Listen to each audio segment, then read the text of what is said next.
Oh, Léon, t'as pas amené la webcam? Non, mais ça marche aujourd'hui. T'as un sursis jusqu'à dimanche. Les amis, l'heure est grave. On va faire parachat. Faut pas la gâcher. C'est la vaïgash. D'accord? Vous êtes prêts?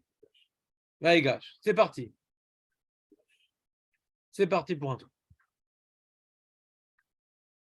Alors, la parachat vaïgash commence curieusement.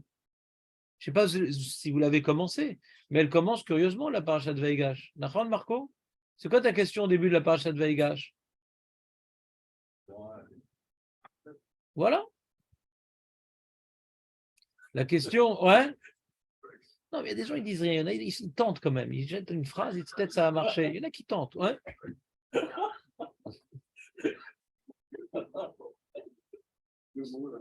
Voilà. Donc celui que j'aime bien, je dis ah bonne réponse. Et tu sais quoi ce truc-là? Il tente, tu vois. Il vérifie sa relation avec moi. Voilà. Donc on revient. Donc à part l'explication profonde de Marco, on a autre chose à dire. Ouais. C'est que il y a une histoire quand même assez étonnante. C'est étonnant cette histoire-là. C'est que il y avait le monarque Youssouf pour les intimes qui avait un certain contrat avec les pseudo agents secrets, les frères de Yosef. C'est bon, voilà, ma coupe divinatoire ayant disparu, je vais commencer à faire des recherches. Celui qui l'a deviendra mon esclave, Nachon. Et ils ont dit d'accord, c'est des Renbaya. Ils ont accepté, Nachon, ce contrat. Ils l'ont accepté ou ils l'ont pas accepté? Ils l'ont accepté. Et donc, comme maintenant on trouve la coupe chez Binyamin, donc, donc Binyamin doit être esclave, quoi. Nachon. Alors, c'est quoi l'argumentaire de Yehuda? Qu'est-ce qu'il peut reprocher? C'est-à-dire, il y avait un contrat, maintenant il faut suivre le contrat. Tu vas avoir un esclave, donc je peux proposer d'être un esclave. Ouais. David, c'est bien de commencer.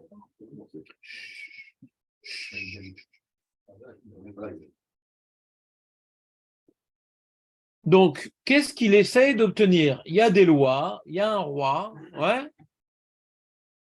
Il y a un contrat, voilà, c'est réglé. C'est réglé. Qu'est-ce que tu peux faire pour changer? Comment tu peux changer les choses? Hein? Tu crois que vraiment Yosef, alors, il dit cette explication-là, ça, il veut dire, comme Marco, il fait jeter Mikra Vechatargum avec Rashi, et Rashi nous dit, ouais, que les Chol Davar Ani Meoulé Mimeno, les Gvura, les Milchama, les Shamesh, donc prends-moi, je suis meilleur, ouais, en biceps, je suis meilleur en guerre, et je suis meilleur pour servir le café, le jus d'orange. Ouais. Donc qu'est-ce que tu prends, Binyamin? Moi, je suis meilleur. Moi, j'ai eu mon diplôme, ouais, sans bénéficier de, comme on a dit, les infirmières, Fatima. Ouais. Moi, je mérite mon diplôme de serviteur. Très bien. Comme ça, il dit Marco. Ce que je demande sur Marco, c'est la chose suivante. J'ai dit, mais attends, mais Yosef, on a dit Yosef pour l'instant, c'est comme Paro, c'est-à-dire, ouais, il est vraiment comme Paro, c'est-à-dire, donc Paro, c'est quoi? C'est le roi d'Égypte. L'Égypte, à l'époque, c'était l'empire le plus puissant du monde. C'est-à-dire, là, on lui dit, tiens, tu veux pas que je te propose un truc? Il a vraiment besoin d'un esclave, c'est-à-dire, quand tu proposes un Charclot, il a une lampe d'Aladin, et on lui propose d'être un esclave. Alors, il compare, voilà, j'ai le droit à un esclave, il va comparer à lui, il est comme ci, il est comme ça. Il va comparer parce que il a un esclave, il faut qu'il soit bien cet esclave-là. Mais tu crois que Yosef, il n'a pas d'esclave? On a vu dans la paracha la semaine dernière, il les a tous achetés en esclavage pour leur vendre le blé. Ouais. Et Paro, il a dit, tu as tout sauf mon trône. Donc il a toute l'Égypte comme esclave à ses pieds. Il a besoin d'un esclave en plus, c'est-à-dire, en quoi cet argument, il peut véritablement, ouais, c'est bizarre cet argument, t'imagines ou pas? Non, je ne sais pas si tu as écouté ce que j'ai dit. Non, tu n'as pas écouté parce que ta question n'est pas adaptée à ce que je viens de développer. Je viens maintenant devant Trump, ouais, Il dit, si tu veux, je peux te proposer de travailler dans une de tes boîtes et tout, je suis très fort. J'ai dit, bon, mais il a 15 000 employés, il s'en fout, quoi. Il a trouvé la coupe, il a dit celui où il y aura la coupe, il sera ton esclave. C'est ce qu'il a dit. Il n'est pas arrivé en retard parce que c'est pas en rapport à ce que je dis là.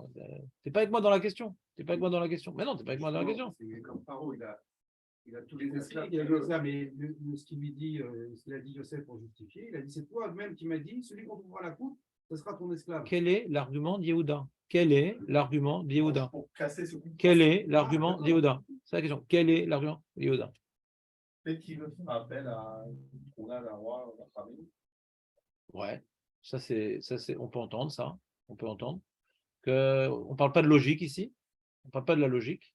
La punition, Donc on n'est plus dans l'argument de Marco. c'est la punition. L'argument de Marco, il est étonnant. Rachid semble le dire, mais c'est étonnant. Comment ça peut avoir une influence sur. Ah non, mais vous n'allez pas tous me faire répéter aujourd'hui, comme on a des trucs à étudier quand même. Cet argument qui est écrit dans Rachid, bon, en quoi ça va faire pencher la balance? Alors, Guy propose, en réalité, il fait appel à sa miséricorde. Et pourquoi ça semble aller comme Guy, qui fait appel à sa miséricorde? Quels sont les éléments de Pshat qui semblent aller comme Guy? Vous avez une idée? Mon petit frère, mon père, il attend. Voilà, Chazak ou Baro. Il dit, mon père, s'il vient pas, il va mourir. Hein. Il veut le sensibiliser, quoi. Chazak.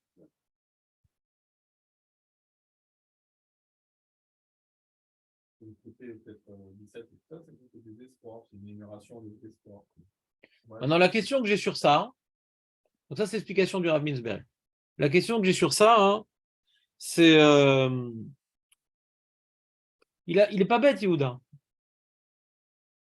Il a bien compris que c'est un coup monté. Ouais. Au début, ils sont revenus avec de l'argent. Ouais. Première fois, ils sont revenus avec de l'argent. Bizarre, pourquoi on est revenu avec de l'argent dans le sac? C'est rare, ce genre d'erreur, ouais. Donc ça sent le roussi, comme on dit en Israël. Non, en Israël, il y a beaucoup de Russes. Ça sent le roussi, ouais. Ah oui.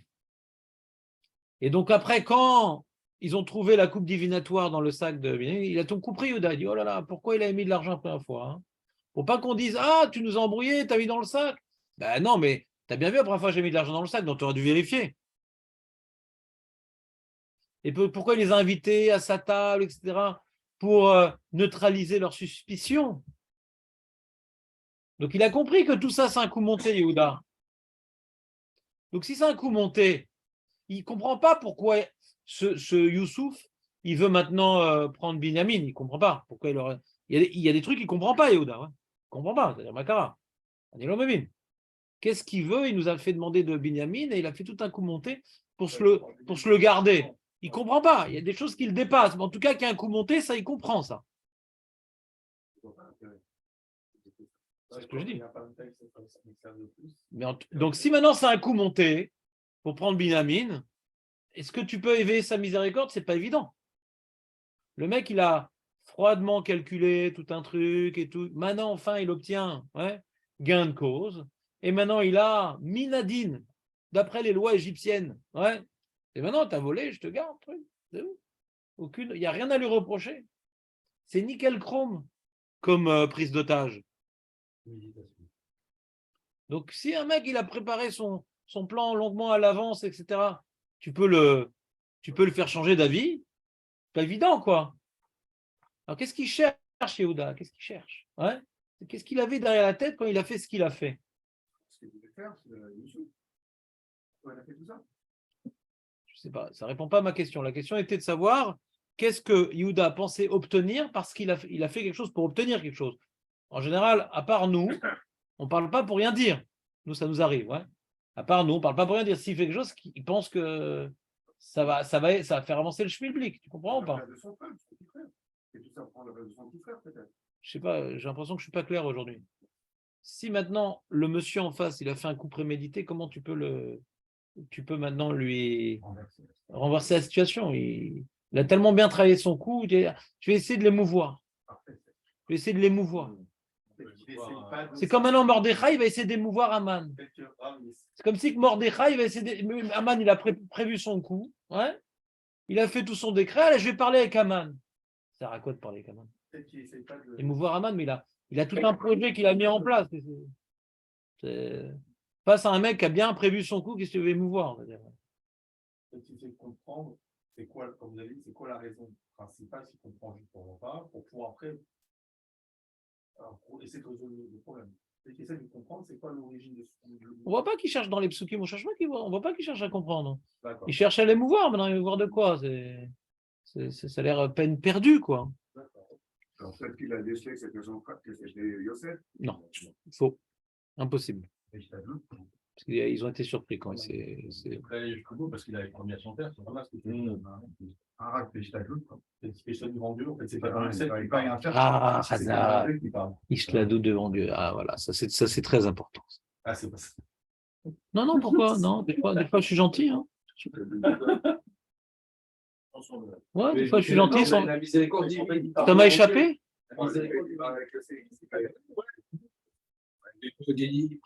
Il tourne la tête de Yosef. Il prie pas là-bas, il n'y a pas de prière. Hein. Il argumente. Non, il prie pas.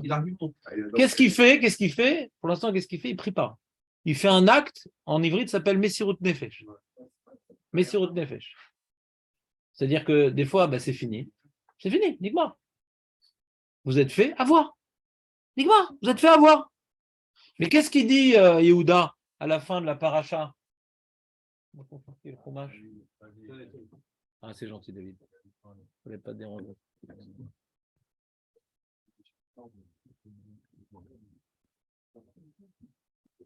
Qu'est-ce qu'il a dit à la fin de la paracha, Yehuda?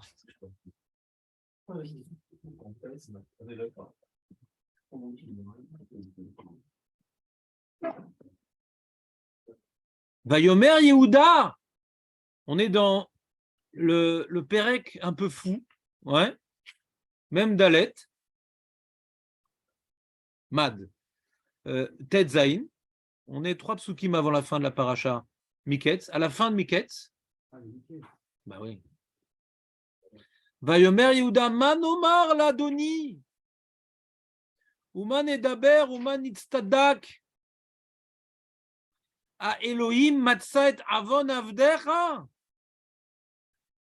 Ineni, inenu, avadim la adoni, gamanarnu, gamasharim sa gevir beado. Il dit, qu'est-ce que qu'on te dise? Il n'a pas dit quel coup monté tu nous as fait là. Qu'est-ce que tu veux qu'on fasse? Dieu a trouvé la faute de tes serviteurs. Dieu a trouvé la faute de tes serviteurs. C'est-à-dire qu'ils ont ici mauvaise conscience par rapport à ce qu'ils ont fait dans le passé, d'avoir par rapport au fait d'avoir manqué de miséricorde envers Yosef. Et donc on voit qu'il y a un fou devant eux, il s'acharne à leur faire des problèmes, il ne comprend pas. Il comprend que c'est un envoyé de Dieu, quoi. Des fois, on a des fous devant nous, c'est les représentants officiels de nos avérotes. C'est les représentants officiels de nos avérotes. On a fait d'avérotes. Et ça génère des soucis. D'accord? Et si ce n'est pas ce fou, ça sera un autre, parce que c'est à cause de nos avérotes. Et donc maintenant, on voit au fil des parachutes de Miquette, etc., on voit une remise en question de plus en plus progressive. On n'aurait pas dû le vendre, on aurait dû écouter ses cris de plainte, on aurait dû. Là, voilà, on voit ici, il y a un problème. On a séparé notre père de son fils tant aimé, Yosef. Et maintenant, pour une raison qu'on ignore, eh bien, Binyamin également va être séparé de Yaakov. Ouais. Et donc, on se retrouve dans une situation où on sent que Hachem une seconde. On se trouve dans une situation où on sent que Hachem, eh bien, il nous punit. Il nous punit. Donc, même si je ne comprends pas la raison qui pousse cet homme-là à me faire ce qui m'arrive, mais en tout cas, je comprends que c'est un envoyé de Dieu pour nous punir de notre mauvais comportement. Et donc, on dit, voilà, puisque maintenant on a fauté, puisqu'on a fauté, et qu'Hachem veut nous punir, donc forcément, on va tous être esclaves. Pourquoi Binyamin? On a tous fauté. Et après, une question sur le Mishpat d'Hachem. Ce qu'il dit, ouais. Inenu avadim ladoni gamanarnu. Alors, on ne peut pas s'opposer. D'abord, premier argument, dit bon, tu veux garder Binyamin, en malasot, tu as trouvé la coupe divinatoire chez lui. Mais non, mais on veut tous être esclaves avec lui. On va rester avec lui. On va rester avec lui. Et il dit, Youssouf, non,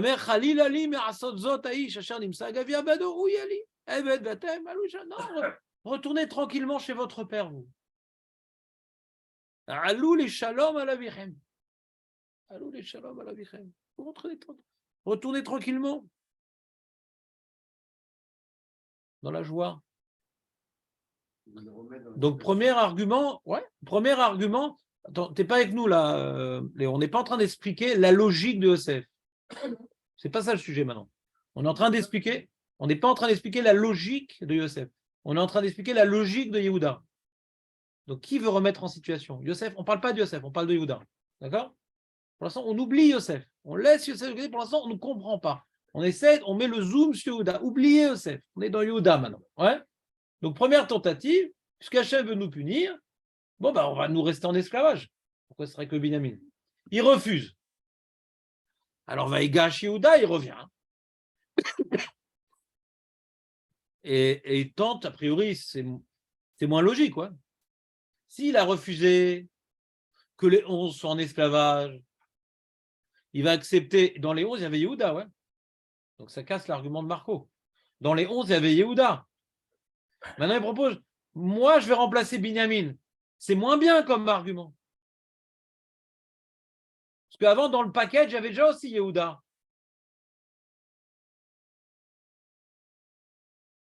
Vous comprenez ou pas? C'est bizarre comme argument. Tu vas acheter un appartement, le mec, il veut te le vendre comme c'est un 2 pièces, il veut te le vendre à 2 millions. Cher. Et tu dis, bon, alors tu insistes, c'est tout, non. Alors, 2 millions avec un box. D'accord? Et tu dis, alors il refuse, non, 2 millions, c'est pas assez, moi je veux 2 millions et demi. Ah, d'accord, tu veux 2 millions. Alors, je te propose 2 millions sans le box. Alors, c'est pareil. Je te propose d'être esclave avec tous mes frères. Ah non, non, non, non, non. Alors, moi tout seul, et sans Binyamin.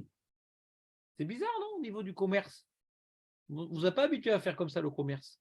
Et si vous vous habituez à faire comme ça le commerce, je suis prêt à commercer avec vous. Ouais.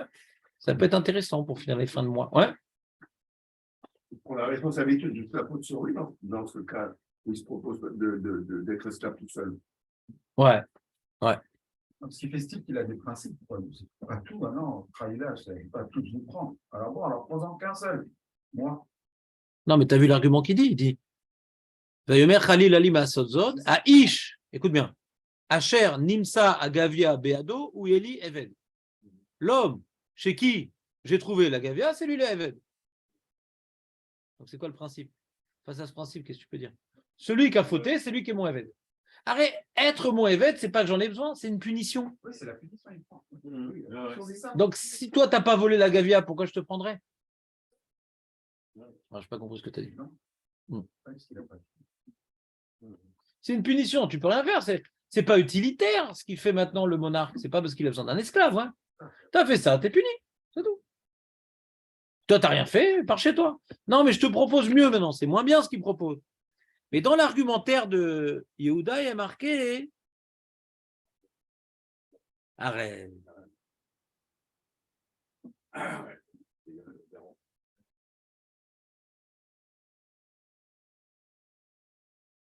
Alors déjà, il lui dit attention, si lui, il ne descend pas, j'explique, si lui, il ne descend pas, alors le père, il va mourir. Bon. Et après, il lui dit C'est pas lui que tu punis, quoi, c'est le père. c'est le père.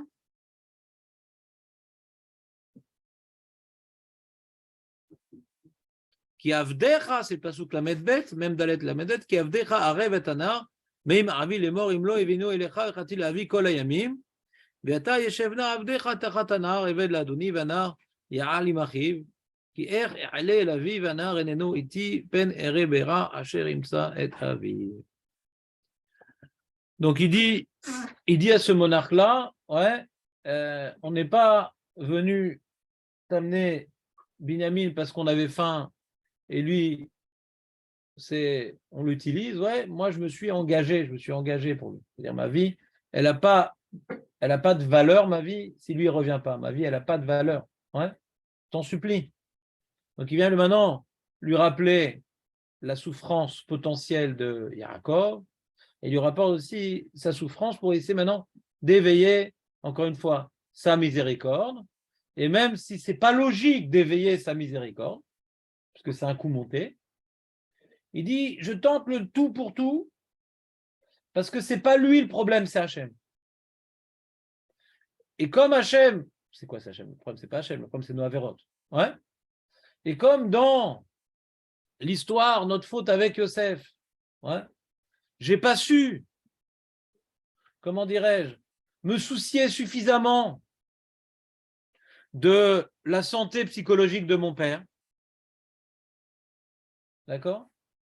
Et ça a entraîné une décadence claire, puisqu'après Vayered Yehuda, il a l'histoire de ses enfants qui sont morts, il a perdu ses 2 enfants.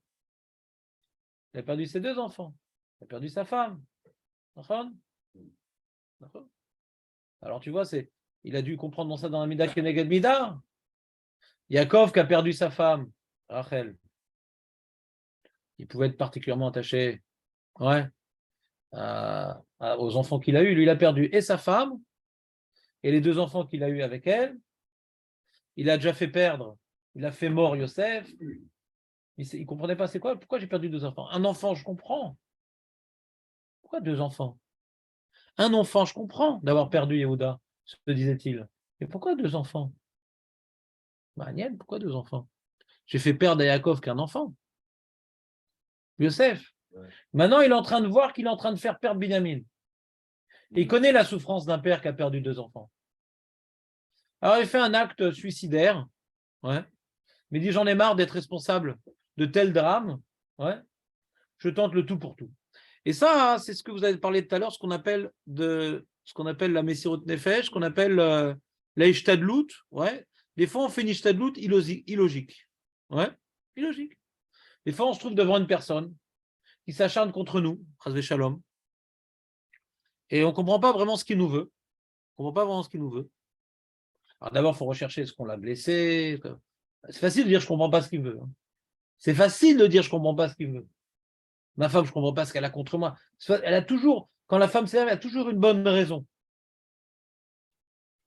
Ce n'est pas qu'elle n'a pas tort. Elle peut avoir, les torts peuvent être partagés, mais il y a une raison. Il n'y a pas une raison à quelqu'un de m'en vouloir ou me faire des problèmes. Normalement, pas besoin de dire c'est Mina Shamaim. Avant d'arriver à ce plan, c'est Mina Shamaim, déjà, il faut réfléchir. Ma Corée, quelle est ma part de responsabilité dans cette affaire-là? Quand je vois un truc illogique, ouais, tout vient d'Akadosh Baruch Hu, Bémet. Tout vient d'Akadosh Baruch Hu. Même quand ma femme s'énerve contre moi, même si j'ai une part de responsabilité, le fait qu'elle s'énerve, on aurait pu ne pas s'énerver. C'est aussi une punition d'Hachem. Hein. Quand je ne lui ai pas bien parlé, j'ai un truc qu'elle n'a pas aimé. Des fois, elle s'énerve, des fois, elle ne s'énerve pas. Si maintenant, je dois avoir une journée pourrie, parce que je mérite, alors elle va s'énerver. Donc, c'est clair qu'il y a 2 raisons pour lesquelles j'ai cette journée pourrie, parce que j'ai commis une erreur avec ma femme, et deuxièmement, je devais être puni de perdre cette journée par rapport à mes avérotes-là. Ça fait que mon erreur, elle s'est catalysée, ouais, dans Ginette, la reine du catch. Ouais, c'est bon. Mais il y a des cas, hein, tout vient d'Hachem. Toutes les contrariétés qu'on a viennent d'Hachem. Mais il y a des cas où je n'arrive pas à avoir ma responsabilité face à cette personne précise. Quoi. D'accord? Alors, dans ce cas-là, hein, la ishtadout qu'on doit faire, elle n'est plus dans la logique. Si, maintenant, j'ai fait un problème avec ma femme, donc j'ai toute une ishtadout logique. D'accord? Si maintenant, c'est quelque chose qui a l'air d'être illogique, après bien, c'est de casser la tête, il y a une notion de Messirut Nefesh. Messirut Nefesh. Tu fais preuve de Messirut Nefesh, ouais. Tu fais preuve d'abnégation. ça peut ouvrir les portes du ciel. Du coup, en vérité, ce n'était pas ça l'histoire. Parce que tout ça, c'est dans la tête de Yehuda, ouais. En fin de compte, c'est Yosef, on comprend bien la logique dans ce qu'il a fait Yosef. Et ce qu'a fait Yehuda, ça n'a rien à voir avec le résultat. C'est-à-dire, comprenez un peu, c'est-à-dire, lui, on essaie de comprendre maintenant ce que la Torah veut nous apprendre, parce que la Torah aurait pu ne pas nous raconter tout ce qu'il a fait Yehuda. La Torah ne raconte pas toute l'histoire. Si la Torah commence cette paracha avec tout l'argumentaire de Yehuda et il consacre un certain nombre de psukim, c'est pour nous apprendre quelque chose. Et je demande qu'est-ce qu'on apprend du stratagème de Yehuda. Mais en vérité, ce n'est pas ce qu'il pensait, c'est pas qu'il y a quelque chose d'illogique. Il y a quelque chose de logique en fin de compte derrière. C'est Bémet Yosef qui veut faire quelque chose qu'on a expliqué les années précédentes. Quel était le stratagème de Yosef? Et ce n'est pas mon propos aujourd'hui de parler du stratagème de Yosef. Ce que je veux juste expliquer, ouais, c'est que des fois, on est face à des situations qui n'émanent pas forcément de nos actes directs avec cette personne-là. Souvent, c'est lié à nos actes directs avec cette personne-là. On a un problème avec une personne parce qu'on a commis une erreur avec lui, donc il faut essayer de la rattraper, il faut essayer de la réparer. Mais des fois, non, tu vois quelqu'un dans la rue qui commence à te bousculer. Pourquoi elle me tombe sur ma tête? Qu'est-ce qu'elle a à ma tête? Pourquoi ma tête ne lui revient pas? Ah, peut-être il est antisémite, peut-être il n'aime pas les Haredim, peut-être il n'aime pas les Français. Non, c'est un envoyé d'Hachem, c'est tout. Pour me remettre en question, ouais, pour me poser des questions, pour m'amener à avoir plus de compréhension envers les gens, d'être moins brutal, donc je subis une certaine brutalité. Toutes les pistes sont bonnes de réflexion. Ouais. Pourquoi lui m'a... alors ça va être Nagui d'un arabe qui m'a embêté, alors je dis les arabes, ou ça va être un russe, les russes, ou ça va être je sais pas quoi. Arrête de focaliser sur le monsieur. C'est Hachem qui l'a envoyé. Et il n'y a aucune logique dans ça. Dans le métro, il y a plein de personnes, il n'y a pas que moi. Pourquoi il est tombé sur moi? L'ivrogne, pourquoi il est tombé sur moi? C'est Shalom. C'est Hachem qui l'a envoyé. Et des fois, la personne, elle se trouve, elle n'arrive pas à sortir de ce problème-là. Alors, il faut qu'il fasse Messirut Nefesh. Aller au-delà de la logique, au-delà de ses forces. Ouais. Une tchouva, Messirut Nefesh. Et lui, il comprend que son avéra, elle est par rapport au fait d'avoir abandonné Yosef. Donc, il fait Messirut Nefesh pour sauver Binyamin. Il ne cherche pas à comprendre Yosef maintenant. Il cherche à réparer ce qu'il a fait. Il comprend que ce n'est pas logique ce qui lui arrive. Donc, ma faute, c'est Binyamin. Ma faute, c'est d'avoir pris position contre la branche de Rachel. Maintenant, j'ai donné ma vie pour la branche de Rachel. Je suis prêt à donner ma vie. Quoi? Et c'est possible qu'il ait volé. C'est possible qu'il ait volé, parce que le Midrash, il dit, il est comme Rachel. Voilà, il est comme Rachel qui avait pris les téraphim de son père. Lui aussi, il a pris. Ils ont une tendance de voler des objets divinatoires. Ils ont une tendance.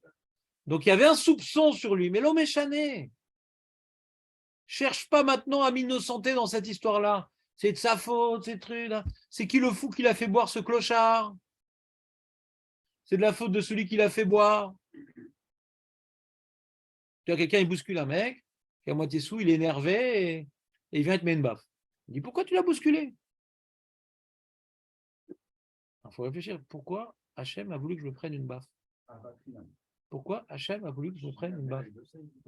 Comment? C'est quoi il le sait? Il le sait que c'est de leur faute. Donc maintenant, il va... Il y a savoir et agir. Maintenant, il fait Messirut Nefesh. Il n'a pas rien à faire. Il va tout.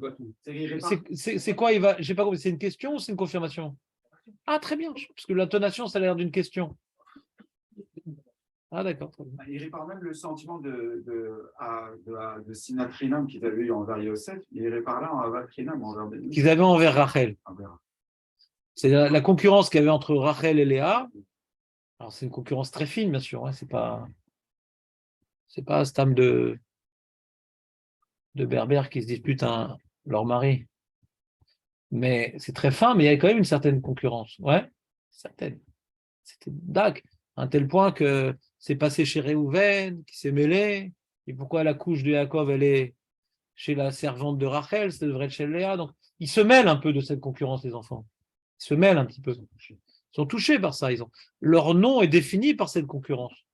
Les noms que Léa a donnés à ses enfants, hein, c'est par rapport à la souffrance qu'elle avait, qu'elle était moindre aux yeux de Yaakov face à Rachel. Donc leur nom, il est déterminé par cette concurrence. Vous me suivez ou pas? Réhouven, Shimon, Lévi, Yehuda. Ils sont construits par cette concurrence-là. C'est difficile de faire abstraction. Rachel appelle Yosef. Asaf est très repati. La honte que j'ai eue de ne pas avoir d'enfant face à ma sœur. Ben, et je vais maintenant avoir un autre enfant pour m'élever dans la concurrence des tribus, des branches matrimoniales. Donc le nom des Shvatim est dans cette course à être apprécié par Yaakov ou à donner une descendance à Yaakov. Léa, c'est apprécié par Yaakov et Rachel donner une descendance à Yaakov.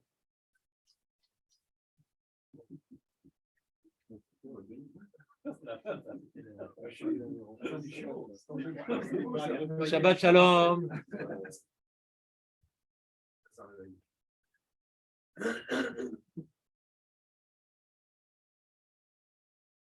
Donc c'est extraordinaire parce que on voit ici Yehuda qui fait une véritable Messirut Nefesh pour Binyamin. Ouais. Ça va laisser des traces. Non, ça va laisser des traces.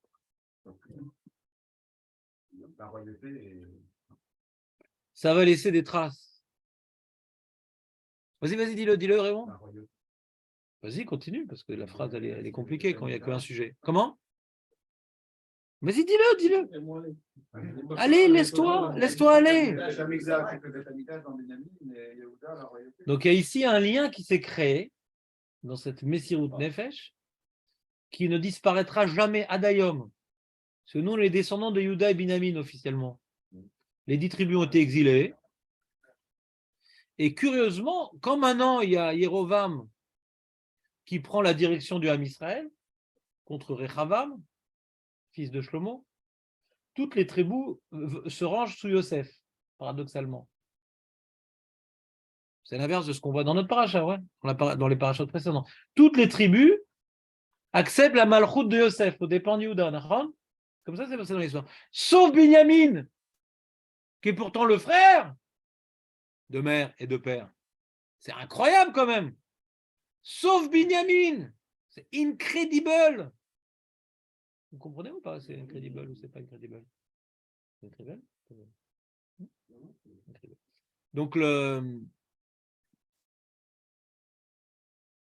y a un tel point qu'Hachem, il a construit le Beth Amikdash, un endroit où c'est une partie sur Binyamin, une partie sur Yehuda. Tout le côté Shrina, c'est du côté Binyamin. C'est-à-dire le Misbéar, le Echal, le Kodesh et Kodashim. Tout le côté, on va dire, tout le côté Maharav qui est côté Shrina, et tout le côté Sanhedrin, le Sanhedrin, le Ham, le Meler, tout le côté social et judiciaire, il est du côté de Yehuda. Parce que vous savez, Binyamin, c'est Binyamin Hatzadik. Pourquoi j'appelle Binyamin Hatzadik? Il n'a jamais fauté. Comment il a pu mourir? La Gemara dans Shabbat a dit comment il a pu mourir? C'est à cause de la faute d'Amarichon, mais pour ses fautes, il aurait été éternel. Il n'a jamais fauté, Binyamin. Il n'a pas fait une seule faute dans sa vie. Binyamin Hatzadik. Ou Mishkan la Shrina. On dit c'est Yosef Hatzadik, non? Et donc, différentes radios, différents jingles. Maintenant, J'ai jamais entendu Benjamin Hatzadik. Yosef Hatzadik. C'est écrit dans la Gemara. Donc, il y a marqué Binyamin, c'est le seul des enfants de Yaakov qui est né en Eretz Israël. C'est le seul enfant de Yaakov qui est né après que Yaakov s'appelle Israël. Je sais qu'il a été nommé. C'est le seul qui a été nommé par Yaakov. Parce que Rachel avait appelé Benoni. Il t'a appelé Binyamin. Les autres, c'est les mères qui ont appelé. Tous les autres, c'est les mères qui ont appelé. C'est le seul qui a été nommé par Yaakov.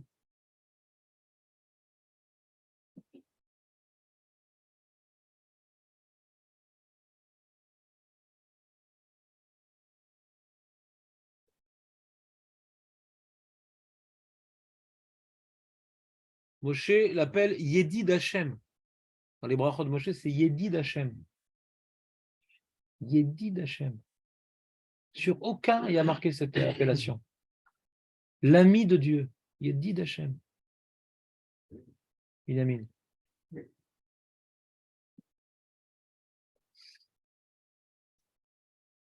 Donc il y a une certaine complémentarité entre Binyamin et Yehuda qui est extraordinaire, parce que imagine s'il n'y avait pas eu ce lien entre Yehuda et Binyamin. D'accord ? Alors on aurait perdu complètement la branche racheliste. Qu'est-ce qui nous reste de Ham Israël en niveau de tribu? Il y a Binyamin, Yehuda, bon, et Lévi. Lévi aussi n'a pas disparu du coup. Parce qu'on a des Kohanim, on a des Lévim. D'accord? Mais s'il n'y avait pas eu cette messire de fèche de Yehuda pour Binyamin, Rachel aurait disparu de l'histoire. D'accord ou pas? Parce que Ephraim et Manaché sont partis en exil avec Sanhedrin, avec Sancheriv. Donc, quelque part, cette messirut nefesh, regardez comment le Vena Afochou, comment les choses s'inversent.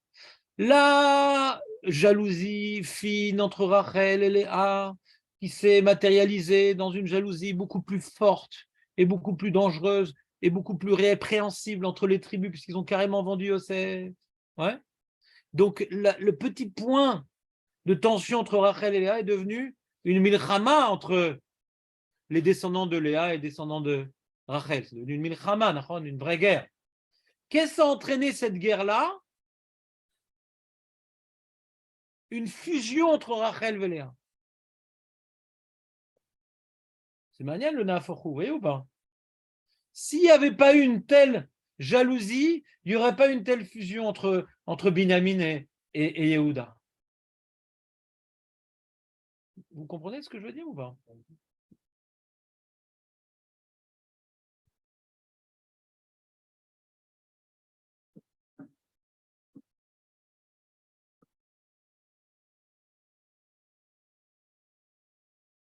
Je sens que tu as envie de parler aujourd'hui, Léon. Qu'est-ce qui se passe? Tu voulais poser une question? Non, non, T'as peur? T'as peur? non. C'est clair pour l'instant le message ou pas? Alors, si je demandais par exemple à Jonathan, comment tu viendrais à table, parce que je vois que tu n'as pas noté, ouais, c'est dommage de faire un devoir Torah à table. Non, c'est pas enregistré, on l'écoutera pas. Arrêtez le Yetzera de YouTube, vous êtes entubé avec YouTube à chaque fois. Ouais. Donc, arrêtez avec votre YouTube. C'était pas là au début, alors on repart, ouais. Soit tu es venu après, mais tu es quand même là, ou soit tu viens pas. Alors, pose des questions si tu n'as pas compris. Mais en tout cas, moi, je vais vous faire une interro surprise. Maintenant, c'est le programme. Donc, j'ai posé une question à l'origine, ouais, sur quelque chose de particulier, et j'ai donné une réponse. C'est quoi la question d'origine?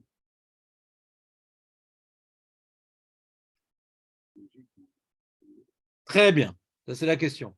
Quelle est la logique de Yehuda? Réponse.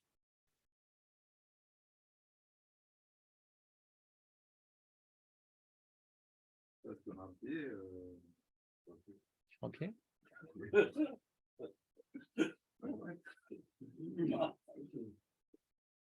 Ça vient pas de.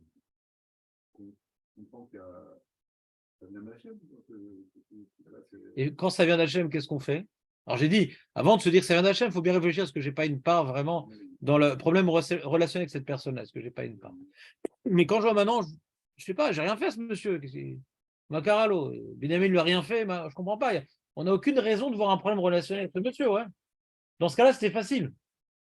Qu'est-ce qu'il nous veut, quoi? Je ne comprends pas ce qu'il nous veut. Qu'est-ce qu'il veut à Benjamin? Il demande de le monter avant qu'il le connaisse. Il ne le connaît même pas, ouais. Qu'est-ce qu'il nous veut, d'ailleurs? C'est impossible de dire je me suis mal comporté avec ce monsieur ou Benjamin s'est mal comporté. Donc, on n'a pas ici de travail que nous, on doit faire. Peut-être j'ai un problème relationnel avec lui. Donc là, c'est quelque chose, on voit, c'est C'est un chien qui est envoyé par Dieu. Qu'est-ce qu'il veut le chien? On s'en fout du chien. Il faut que je fasse tchouva pour que le chien arrête de courir après moi. Alors faire tchouva, c'est ma faute. C'était par rapport à Rachel, le dénigrement de la branche racheliste. On va faire abnégation pour la branche racheliste.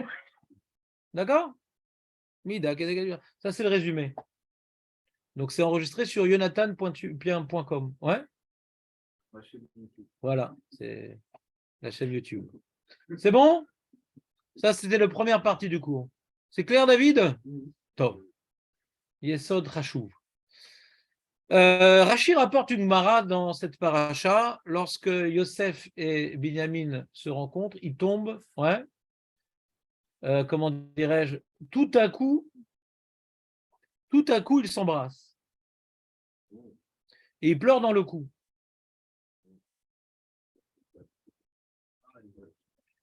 Hein? Voilà, un coup et deux coups. Binyamin et Yosef. Les coups l'un dans l'autre. Ouais? Il n'y a pas de bras dans le passage qui a marqué les coups. Vaïpol al tsavaré Binyamin achiv. Il est tombé sur le cou de Binyamin, son frère, et Binyamin est tombé sur les coups de Binyamin, et Binyamin, il est tombé sur le cou de Yosef pour pleurer. Deux coups et un coup. Bah, Binyamin a deux coups. On parle des coups de Savar, on parle Bah oui. des bêtes à midrash, des bêtes à midrash. Non, il y a le pshat, après il y a le drash. Ouais.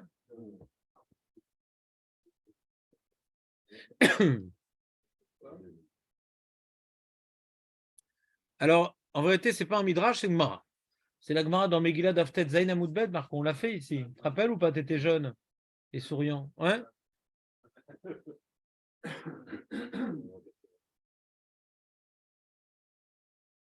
La Gemara demande Kamat Savarin Ayoule Binyamin. Combien de coups il avait Binyamin? Nous on connaît les dragons à différents coups. On connaît, il y a on a toute une culture de. Amar Rabbi El-Azza, Bachal Shne Mikdashim Shatidim Liot Bechelko Shel Binyamin. Yosef, il a pleuré sur les deux Beth Amikdash. Yosef, il a pleuré sur les deux Beth Amikdash qui vont finalement être détruits sur la partie de Binyamin.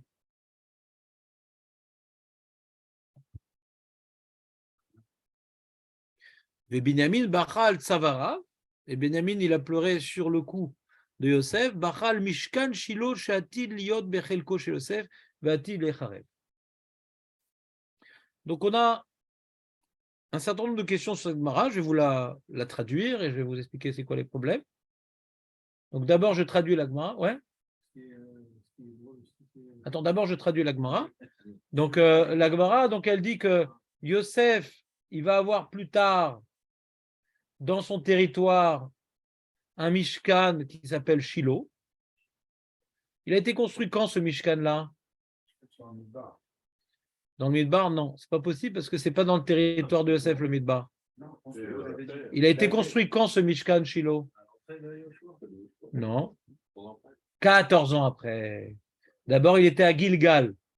7 ans de guerre, 7 ans de répartition des terres, ça fait 14 ans. Après 14 ans que Yeshua est rentré en Eretz Israël, Yeshua a réuni tout l'homme Israël à Shiloh, et là-bas, ils ont construit un Mishkan. Combien de temps, Jonathan, ce Mishkan, il a duré? Je ne sais pas que tu as une mémoire des chiffres comme ça, mon cher. Combien de temps il a duré ce Mishkan? Je ne sais pas, c'est qu'un irait. Son droit d'adhésion au mini-golf de Herzliya. Ouais. Combien de temps, les amis? Combien de temps? Longtemps, pas longtemps? Mishkan, tu l'as duré longtemps? Longtemps. Marco, en général, tu te rappelles de ça, toi? Tu étais comptable quand même une période de ta vie. 369. C'est la table de multiplication de 3. Ouais. Il y a le cheval de 3 et le Mishkan de Shiloh. C'est le bail en France. Il y a le cheval de Troie et le Mishkan de Shiloh. D'accord? Shiloh, ça ressemble à Shalosh. Shiloh, Shalosh. Comment? Pourquoi Arbamot?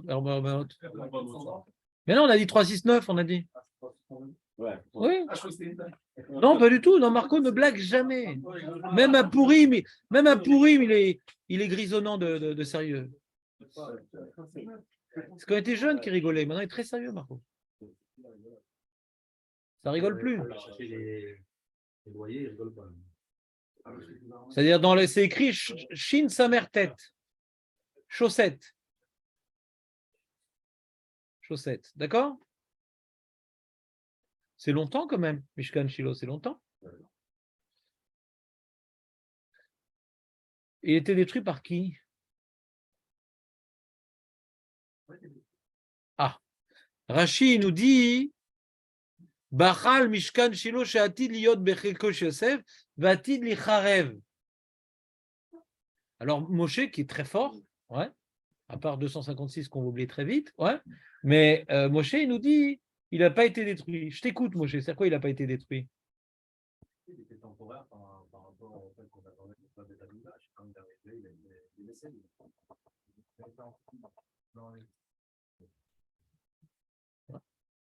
Il y a un épisode comme ça dans Goldorak, je me rappelle aussi. Ouais.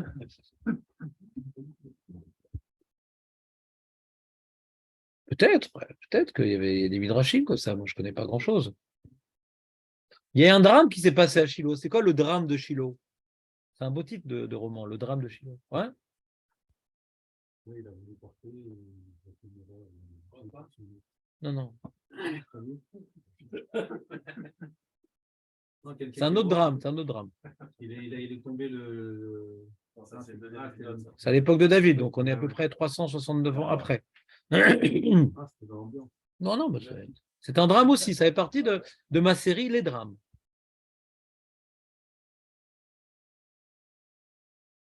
Il était en plus, il y a un très beau film, vous avez vu, un panorama, il raconte toute l'histoire de Chigo là-bas.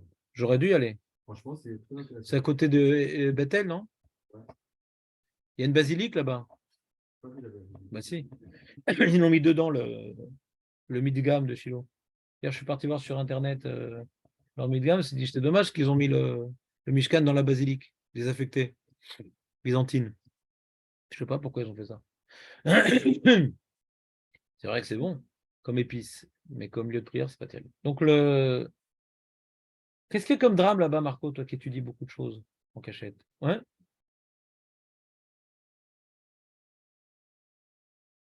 Qu'est-ce qu'il y avait de particulier dans le Mishkan de Shiloh?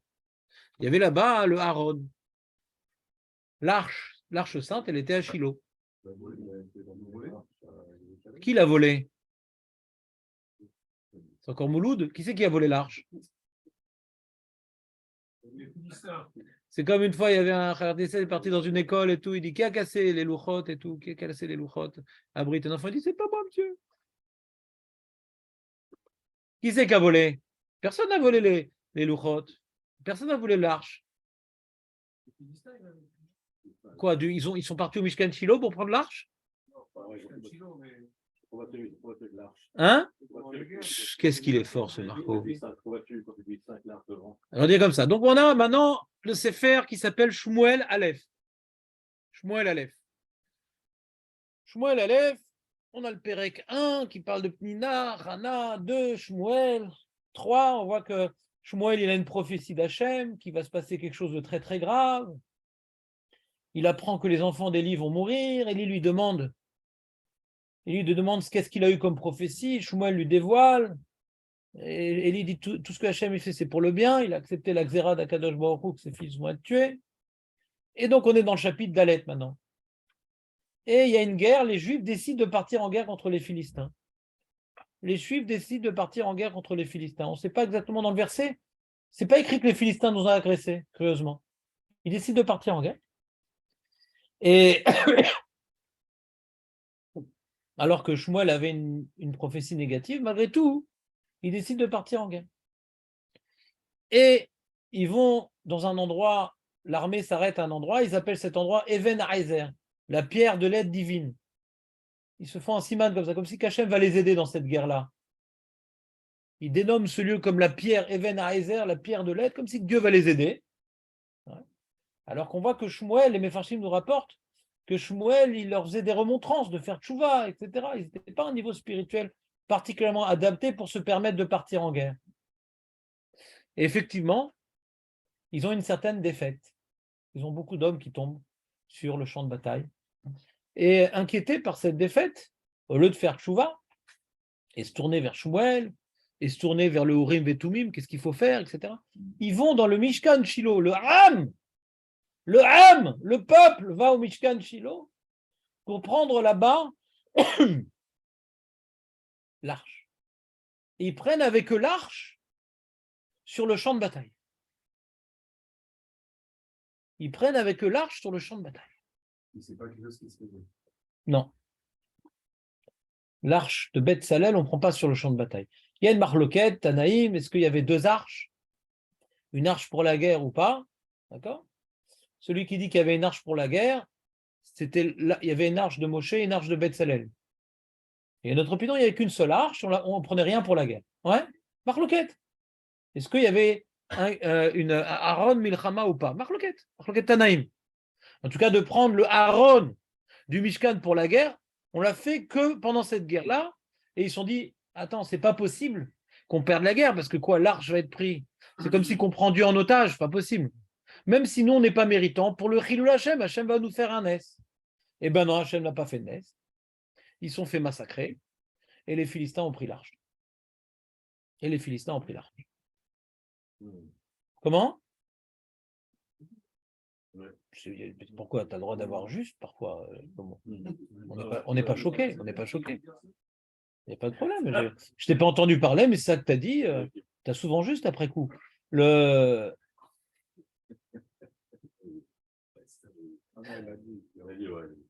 je n'ai pas entendu. Ça comptera dans la moyenne. Besséder. Je ne te ferai pas redoubler cette année, Shlomo. Je comptabilise cette bonne réponse. T'inquiète. C'est bon? Donc, ce qu'on appelle le Chorban de Shiloh, c'est pas que les Philistins ils sont venus, ils ont brûlé le Mishkan, etc. Comme les Babyloniens ils ont fait au temple et comme les Romains ils ont fait au temple. Non, le Chorban de Shiloh, c'est le Ham. C'est le Ham. C'est quoi le Chorban de Shiloh? C'est que le Ham, il est venu prendre sans la permission du Navi, sans le Aaron Abrit du Mishkan Shiloh. Et du coup, après, quand on a récupéré, quand maintenant les Philistins, ils ont toutes sortes de malheurs, à l'endroit où ils avaient entreposé l'arche, ils avaient ce qu'on appelle en français. Oui, mais ils ont été touchés de, qu'on appelle ça, préparation H, là, d'hémorroïdes.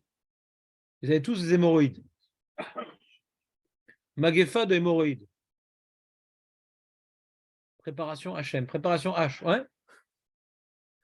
Et donc, ils ont compris que l'arche, c'est pas mal, mais ça fait mal. Donc, ils se sont libérés de l'arche. Et c'est là où il y a l'histoire que David nous a racontée, que quand ils ont récupéré l'arche, elle a failli tomber. L'ami David, il a rattrapé, il est mort. Truc. Mais après, quand il a récupéré l'arche, David, il n'a pas remis à Shiloh. C'était fini.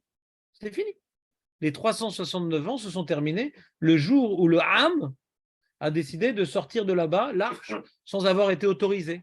C'est eux qui ont donc mis fin à Shiloh. C'est le peuple qui a mis fin à Shiloh. Le peuple s'était réuni 369 ans plus tôt pour décider d'un lieu avec Yeshua pour maintenant faire là-bas un Mishkan. Et c'est le peuple qui a décidé de profaner quelque part le Mishkan. Qu'est-ce que tu prends? L'arche pour la mêler à ta guerre qui n'a pas été ordonnée par le Navi. Vous comprenez pas le problème ou pas? Le Navi n'a pas ordonné, bien que au contraire, Shmuel appelé à la tchouva et tu ne l'as pas écouté. Au lieu de faire tchouva, tu prends une amulette. Tu crois parce que tu as l'arche. Alors ça va mieux se passer. Les Mefarshim comparent cette guerre-là au Ma'apilim. Mapilim, c'est Hachem, il a dit, ben voilà, vous n'allez pas rentrer en Eretz Israël parce que vous avez fauté avec les Meraglim. Ben nous, on y va quand même. C'était de quelle tribu, ces gens-là? Ephraïm. Manienne, parce que Shiloh, c'est dans la tribu de Ephraïm. Shiloh, c'est la tribu de Ephraïm. Et on voit une faute qui ressemble à la tribu de Ephraïm. On va y aller quand même. Mais tu as bien vu que ça ne marche pas. Le Navi lui dit de faire Tchouva, on va y aller quand même. De quoi? Oui, bah, Ephraïm, c'est le fils de Yosef. Il n'y a pas de tribu de Yosef en Israël. Il y a Ephraïm et Ménaché. Ça n'existe pas chez Beth Yosef. Ça existe Ephraïm ou Ménaché. Yosef, ça n'existe plus. Il a bénéficié de 2 tribus. Et un chez Beth Yosef. D'accord? Donc après, combien de temps est resté David et la maison? Alors, elle était où après l'arche, Marco? Après, ils l'ont mis où? Il y a David. Non, non, non, non, non.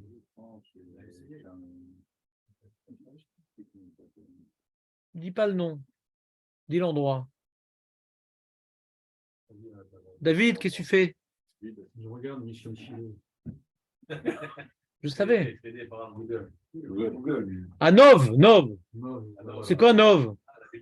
La ville des prêtres, qui a été détruite par qui? Par Shaoul, enfin par Doeg, envoyé de Shaoul, mais il ne s'est pas opposé, Shaoul.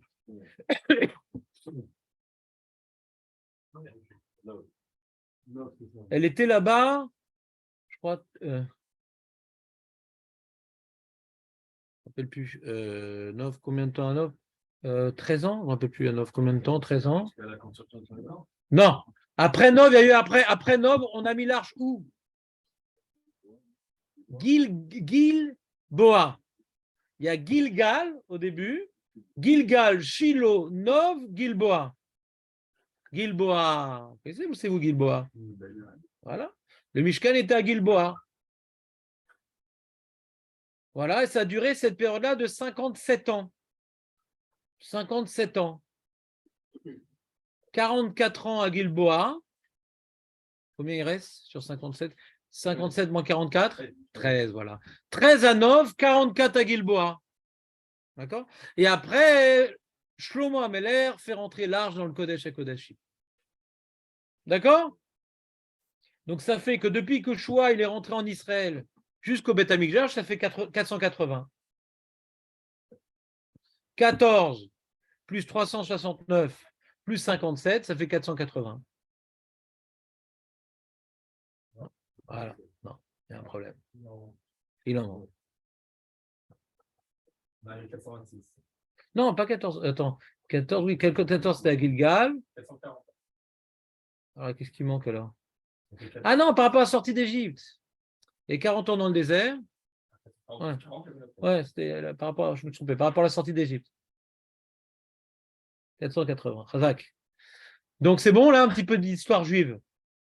Maintenant, ce qu'on doit se demander, pourquoi Binyamin pleure sur Shiloh? Mais Shiloh, c'est un intermédiaire qui devait disparaître. Shiloh, c'est un intermédiaire qui devait disparaître. Le but, c'est d'avoir le Beth Amikdash.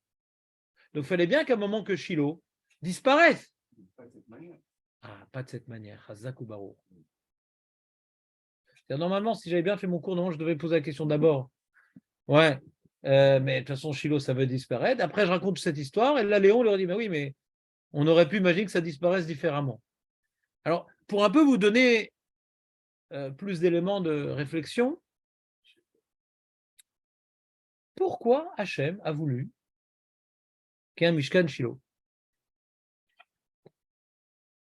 C'est quoi ce truc-là de Mishkan Shiloh? Alors, c'est presque comme un Beth Amikdash, ouais. Alors, toute la période qu'avait Mishkan Shiloh, on n'a pas le droit de faire des Bamot Yachid. À l'époque de Gilgal pendant 14 ans, à l'époque de Nov, tu notes rien. Il fait froid Asma, mais des gants, mais des moufles, écrit avec des moufles. Les amis, je ne comprends pas, moi je ne peux pas enseigner comme ça. J'ai l'impression d'être une hôtesse de l'air qui vous rappelle comment mettre le masque à oxygène. Là-bas, c'est normal que personne ne note rien. Parce qu'on connaît par cœur son speech. Mais mon speech, vous ne le connaissez pas par cœur. Donc, je n'ai rien à voir avec une hôtesse de l'air. Donc, pourquoi vous me donnez ce rôle? Ça ne vous chauffe pas d'avoir des connaissances? Vous préférez passer du bon temps comme ça, un bon moment, on entend des trucs, bon, on en a marre d'écouter le résumé du mondial, alors on écoute un autre truc. Voilà, c'est bon, on connaît le mondial maintenant. Demande à David tous les détails. Comment ça? Il y a eu un coup de soleil? Pelé est mort? Pourquoi le miracle? Ah, Pelé. Ah, ça. Et Maradona, il n'est pas mort? Ah bon, très bien, donc on est content. Finalement, bah, c'est que des voyous, ces gens-là. Non, les anciens, ils ne sont pas comme Ah, ils ne sont pas comme nous? Ah, d'accord. Bon, très bien. Je vois que je vous ai réussi à vous faire revivre. Là, on voit que vous êtes beaucoup plus pétillant de vie. Ouais, c'est étonnant. Ouais. Et là, vous connaissez tout par cœur. Lui, il est mort, lui, pas mort. Vous pouvez même dire sa date de naissance, pratiquement. Pratiquement. Son prénom, son truc, sans rien noter. C'est incroyable, hein, quand même. Je devrais être commentateur de foot, j'aurais plus de résultats de mémoire. Notez un petit peu, les amis. C'est pas pour me faire plaisir. Toi, Moshe, tu notes des trucs quand même, toi, un peu. Voilà, Hachem. Jonathan, il note un petit peu. Yagai, très bien. Marco, tu notes un petit peu. Non, David, il note pas tellement. Ah non. Je ne trouvais pas très tendu la semaine non plus. Non, j'ai la preuve, il est là. Ouais, je sais. Ah, ça, quand je vois ton cas, on dirait les mots croisés. Ouais. C'est-à-dire pour reconstruire le truc, c'est très compliqué, mais toi, tu y arrives. Bon, Hachem. Nov, 13 ans. Après Nov, c'est quoi, Léon? Après Nov, c'est quoi, Jonathan? Gilboa. On est en Israël, c'est des villes qui existent, c'est dommage de ne pas les connaître.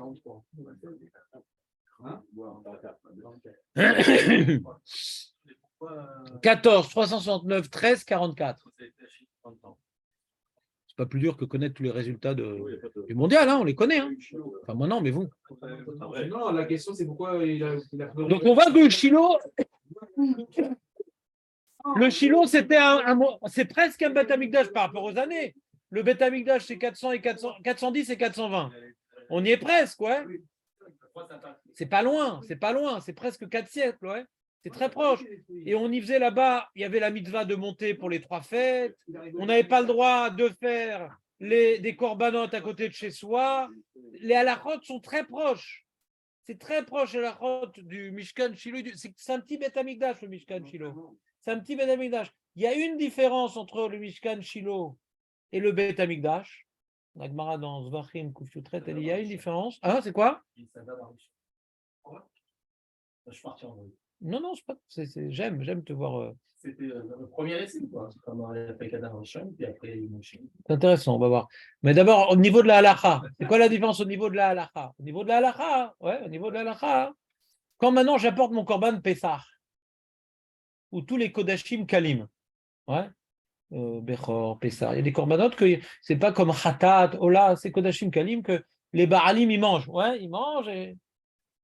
Alors, nous, on peut manger le korban Pessah que à Yerushalayim, dans la ville sanctifiée. Mais Shiloh, ce n'est pas une ville. Alors, où est-ce qu'on mange le korban Pessah? Ce n'est pas une ville, Shiloh. Shiloh n'est pas une ville.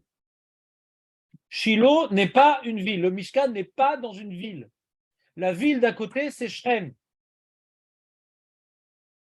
Rashi rapporte qu'il célébrait les corbanotes à Shrem. Ce n'est pas une ville, Shiloh.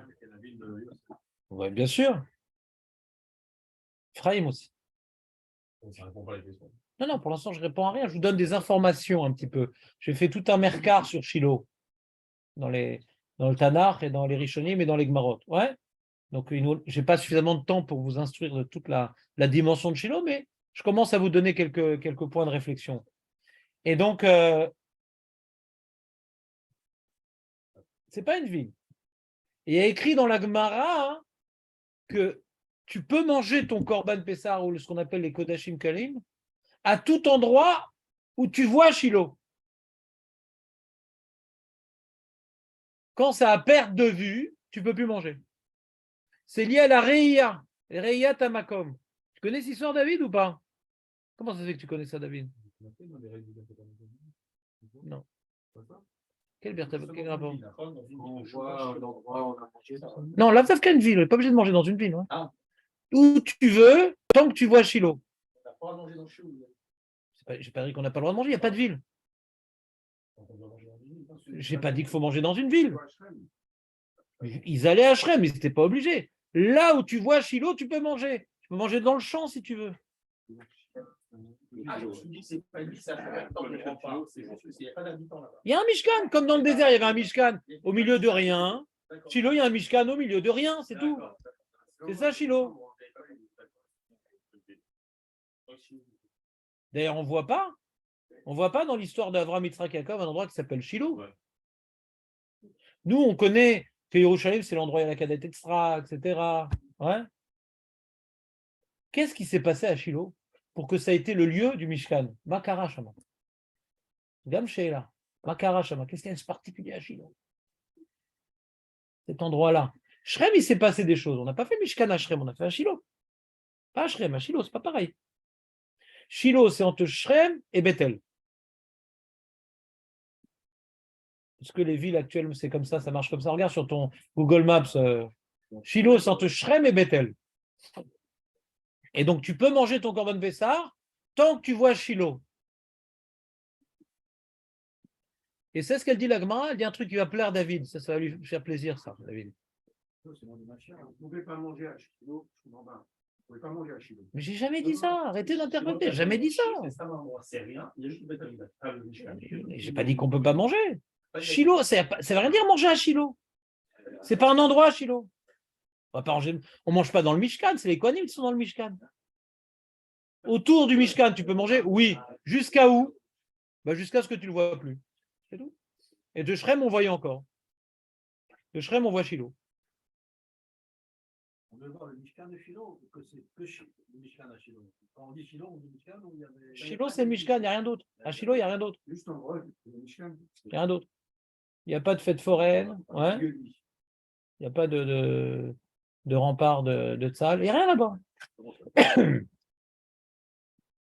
Pourquoi ça dépend de la Reïa? David, pourquoi ça dépend de la Reïa? Dis quelque chose qui nous réjouit, David. Après tant d'années de souffrance, dis quelque chose, David. Allez, David.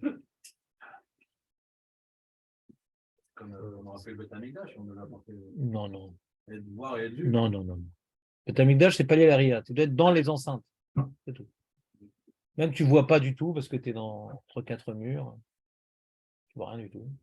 Voilà, c'est dans quelle tribu qui se trouve le Mishkan Shiloh? De Yosef?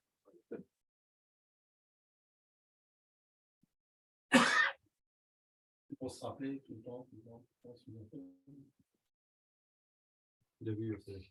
Qu'est-ce qu'il a vu et qu'est-ce qu'il n'a pas vu? Ah, Qu'est-ce qu'il n'a pas vu? Ou Shamar al Ainaim Shelo? Allez Aïn.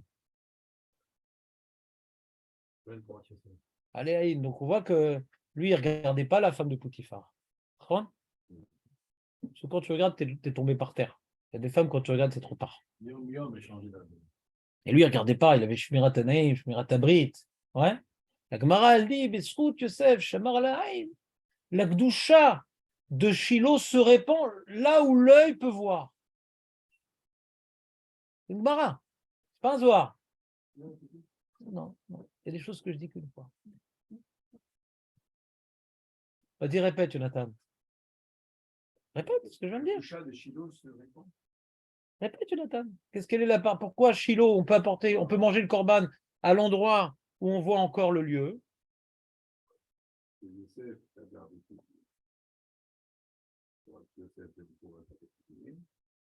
donc la doucha, le Mishkan Shiloh est sur le territoire de Yosef.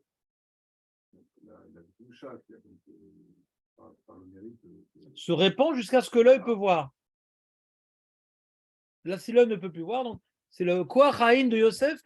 Donc c'est-à-dire qu'il est quelque part, entre guillemets, une doucha plus grande que le Beth Amikdash. C'est-à-dire son terrain d'application des Corans est beaucoup plus grand que le Beth Amikdash. Oublie Gvoul. T'entends ou pas? Il a quelque chose de plus grand que le Beth Amikdash, le Mishkan Shiloh. Vous entendez ou pas ce que je dis? C'est de l'enceinte de Jérusalem, de la vieille ville, c'est tout.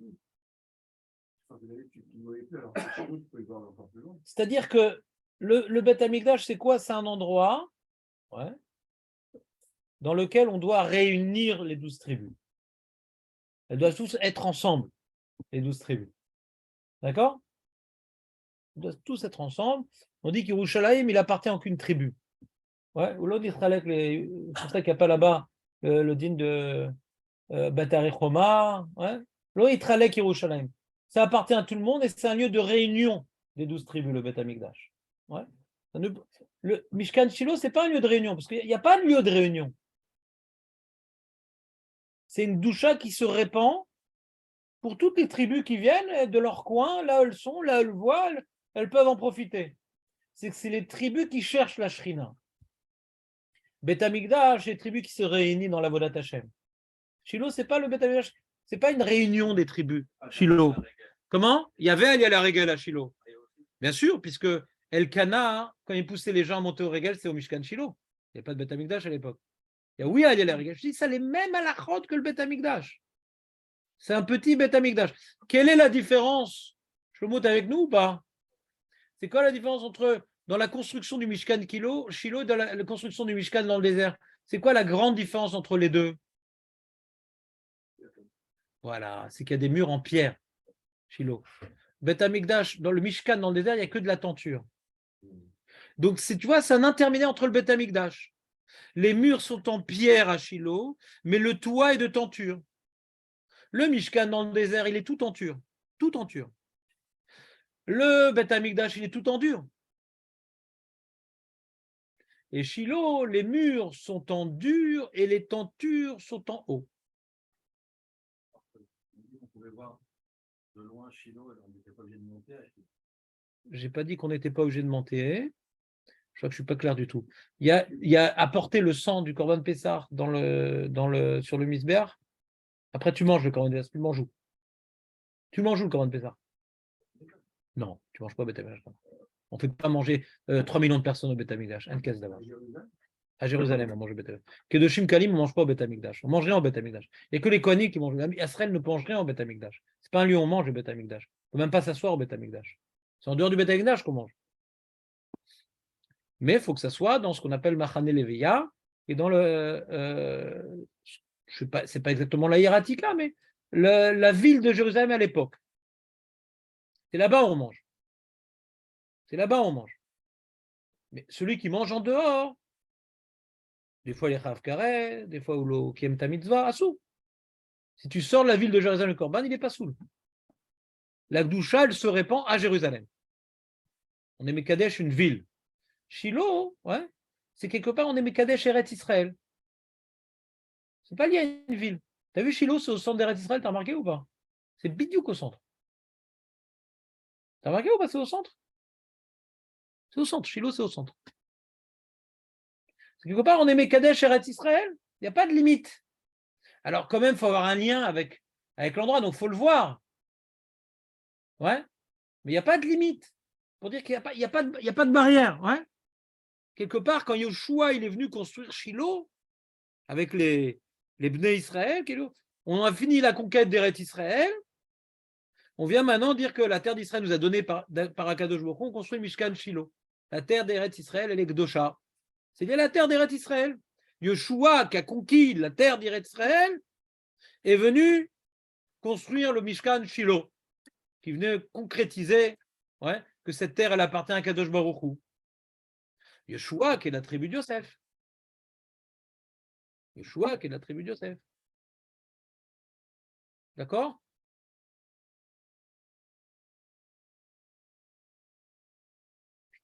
Quelle est la fonction de Shiloh dans l'histoire de l'Am Israël? Pourquoi il y a besoin de cet intermédiaire?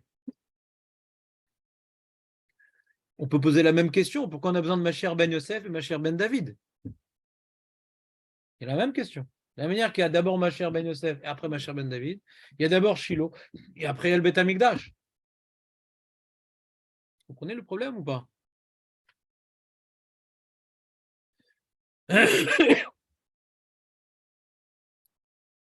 Dans la Kabbalah, Yosef, c'est le Yesod. Ouais, Yehuda, c'est la Malchut. Yesod et Malchut, c'est deux midotes différentes. Ouais. Yesod, c'est le Brit. C'est la lutte contre le Yetzer Hara, le Yesod. On est d'accord, David, ou pas? Tu es très fort en Kabbalah, d'habitude. Yesod, tu es d'accord, Shlomo, ou pas? Oui. Qu'est-ce que tu regardes depuis tout à l'heure, Shlomo? Ça m'intéresse. Mais je ne suis pas du tout dans le Chumash. Pas de problème. Tant que ce n'est pas l'équipe.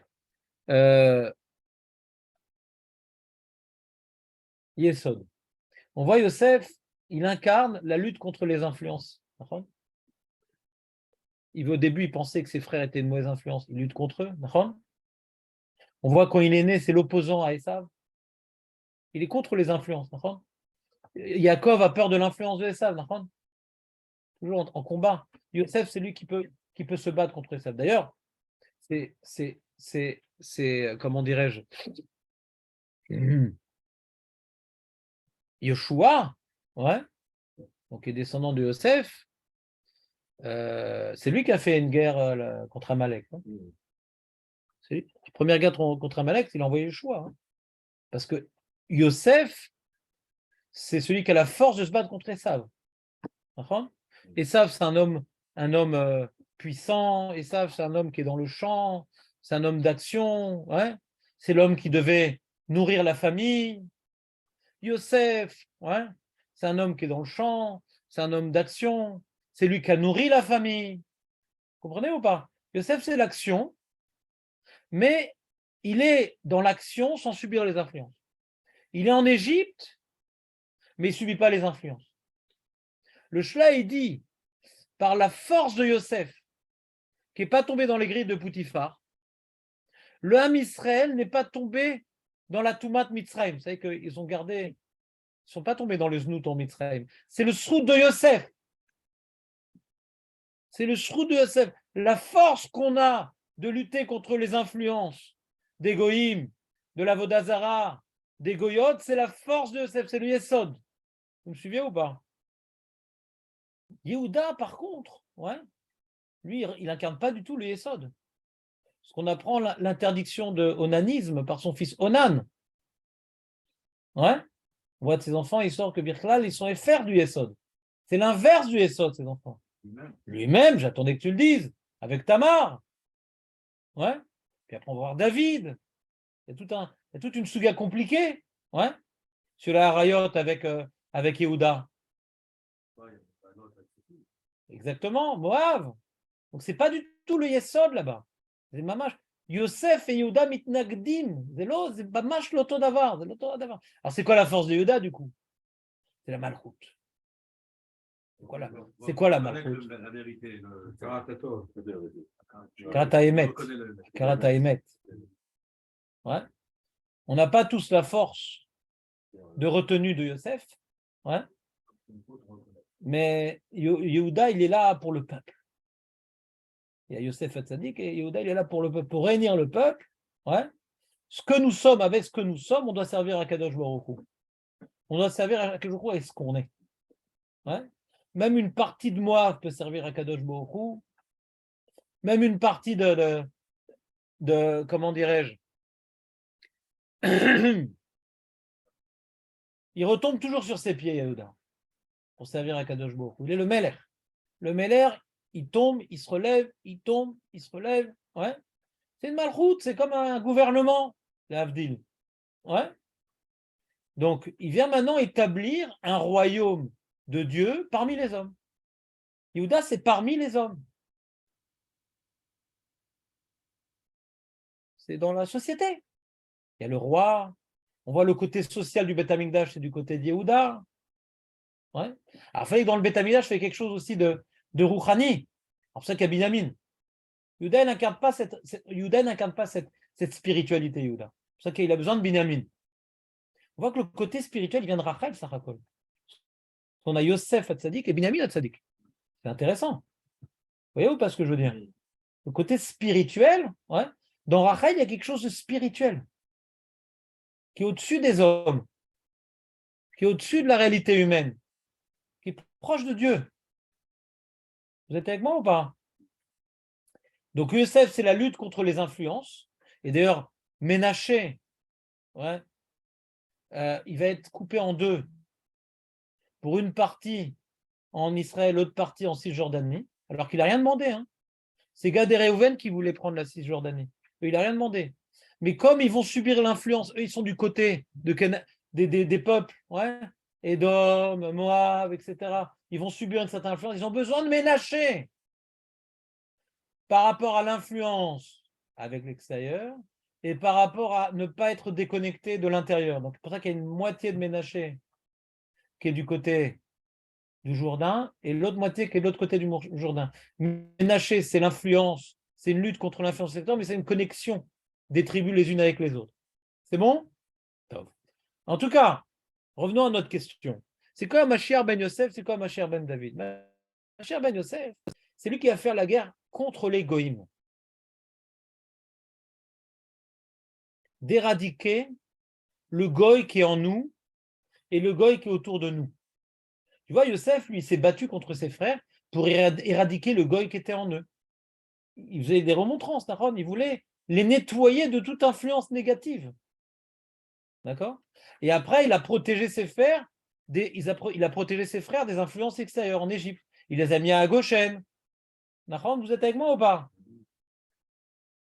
Donc c'est celui qui lutte contre le mondial, c'est lui qui lutte contre Internet, c'est lui qui lutte contre Amir Ohana, c'est lui qui lutte contre toutes ces choses-là.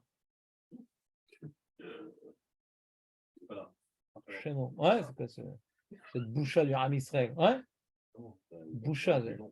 On voit la force de Bibi comme quoi c'est un pourri. Ouais, je ne veux même pas en parler dans ces lieux. Renseigne-toi, politique, une horreur. Et donc, on est bien par rapport au Goïm. On a pris les Haredim, mais il faut montrer qu'on est bien par rapport au Goïm. Donc, Yosef, c'est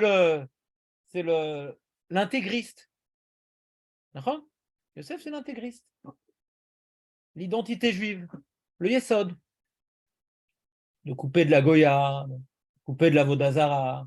Donc, on a besoin d'abord d'un Mashiach ben Yosef qui nous nettoie de la pollution goy en nous et qui nous protège des agressions goy à l'extérieur. Mais après, on a besoin d'un Mashiach ben David qui organise le Ham pour servir à Kadosh Baruch Hu. Il y a le Sourmera, il y a le Hasetov. Il y a enlever le mal et construire la nation selon le projet divin. Yehuda, il est là pour donner à chaque tribu sa spécificité, pour servir à Kadosh Baruch Hu à sa manière. Il a le Sanhédrin qui s'occupe de ça. Il a le roi qui s'occupe de ça. Vous comprenez ou pas ce que je veux vous dire ou pas?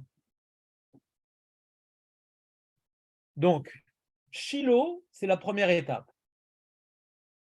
Shiloh, à partir du moment où que le Mishkan Shiloh est construit, on ne peut plus faire de Bamat Yachid. La Voda, elle doit être la Voda de Hachem, Ehad, Ushmo, Ehad. Ouais. Pourquoi il y avait des Bamot Yachid avant? Pourquoi on peut faire des Korbanot côté de soi? Parce que le Aaron n'étant pas à côté du Misbéar, donc Dieu n'est pas représenté. Dieu n'est pas représenté sur place, donc on peut faire un petit avoda. Mais pourquoi tu veux faire un korban?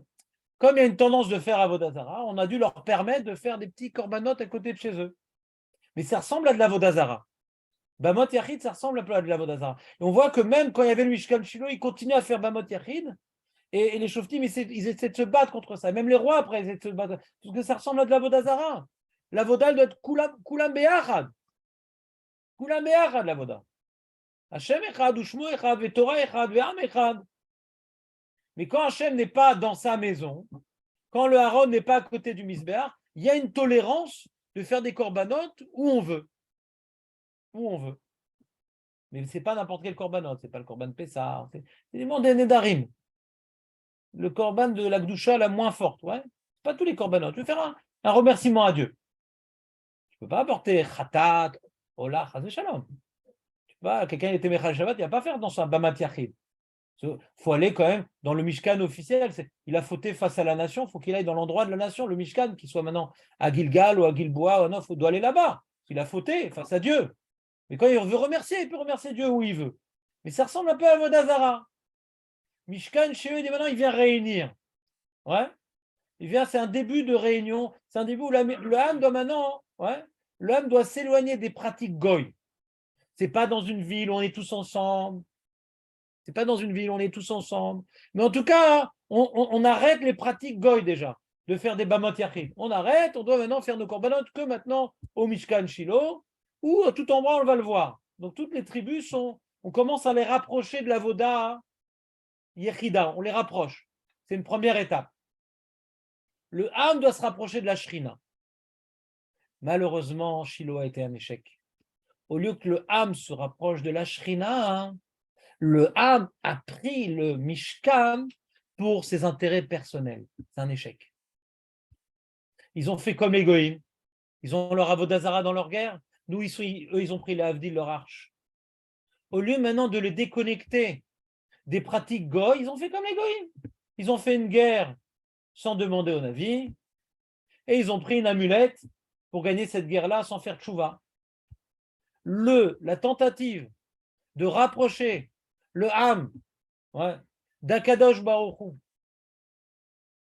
et de se différencier des Goïm, c'est ce qu'on appelle la tentative de Shiloh.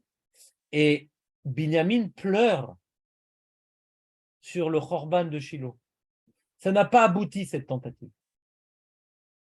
Puisque les Kohanim qui étaient là-bas, les fils de Élie, n'étaient pas au service du Ham, et le Ham n'était pas au service d'Hachem. Donc c'est un échec. Shiloh était un échec. Le problème, c'est quand la première étape n'est pas accomplie.